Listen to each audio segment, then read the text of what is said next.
I've had enough. I think I'm going to end it all.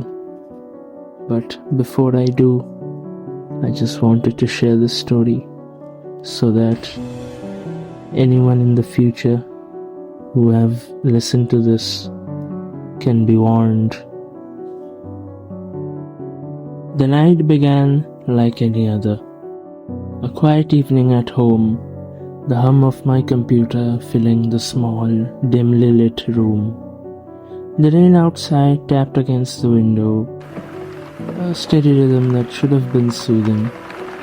But there was something off about that night, though I couldn't place what it was. I was scrolling through an obscure corner of the internet, the kind of place where it felt like a secret, when suddenly my friend Jack sent me a link. The link took me to threads discussing urban legends and forgotten mysteries. That's when I found it. A link titled, "Watch this and you'll understand everything." I texted Jack about it. Jack said he'd never heard about that video. I was pretty bored and I didn't have much to do, so I just thought, why not? And curiosity got the better of me. The thread was short, filled with comments from people who claimed their lives had changed after watching the video. "It's not just a video," one comment read. "It's an experience. But be warned, once you start, you can't stop." My curiosity was piqued. I clicked it. The screen flickered to life with a low-quality video. The setting was a dark, empty room, lit only by the glow of a single lamp in the corner. At first, there was nothing remarkable about it, just silence and faint hum of the static.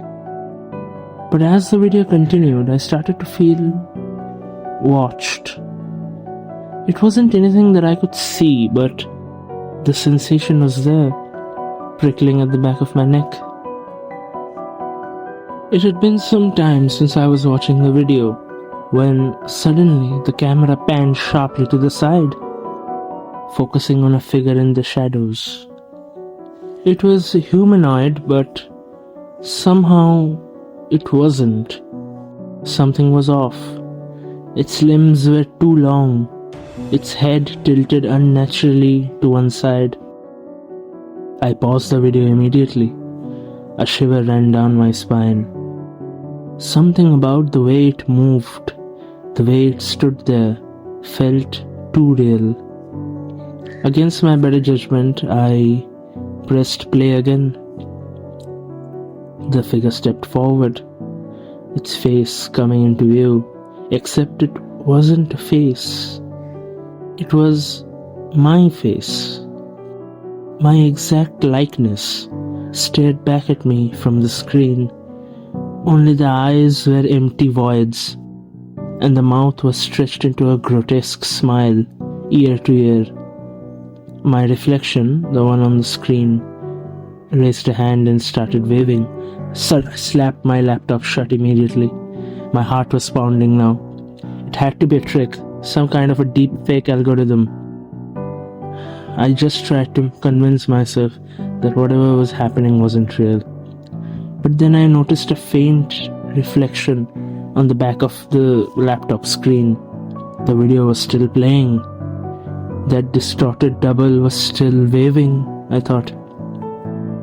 I opened the laptop again, hoping to close the video, but the figure was gone. The screen showed nothing but static.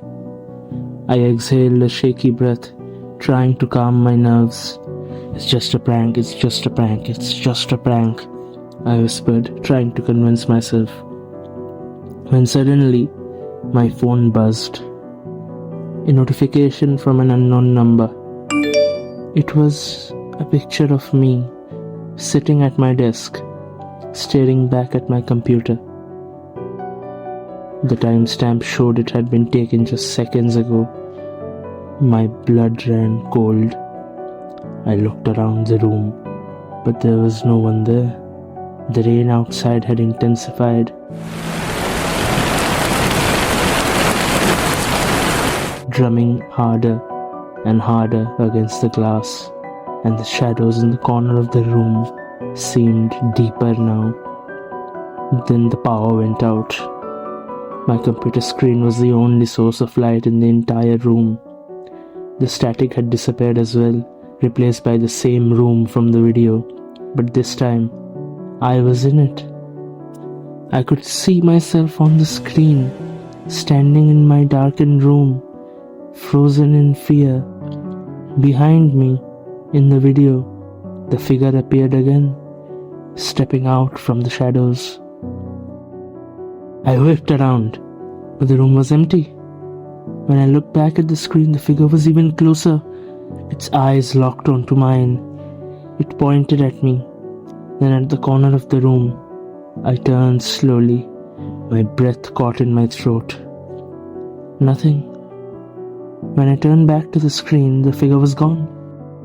But a single line of text had appeared on the video. "Look closer," it said. I didn't want to. I couldn't. My body moved on its own. My trembling hands reached for the laptop. The screen flickered, and suddenly my webcam light blinked on. I saw my face staring back at me, except it wasn't me. My doppelganger grinned widely, tilting its head the same way the figure had. Then it whispered, "You shouldn't have watched." The screen went black for a moment. There was silence. I sat there, paralyzed, waiting, hoping for something to happen, anything to happen. And then I felt it. A cold breath on the back of my neck. I screamed and spun around. But the room was empty. My laptop powered itself down, the faint whir of the fan fading into nothingness. I sat in the dark, clutching my chest, trying to convince myself that it was over. But it wasn't. The next day, my computer refused to turn on. I didn't even know what happened last night was real or not at this point. But my phone wouldn't stop buzzing with notification from unknown numbers. Each one showing distorted images of my face in places I'd never been. Oh my god. Last night was real. At night, I could hear faint whispers coming from the wall, growing louder whenever I tried to sleep. And every time I passed a reflective surface, I could see it. My double, watching, waiting, smiling. It's been weeks now, and I can't escape it.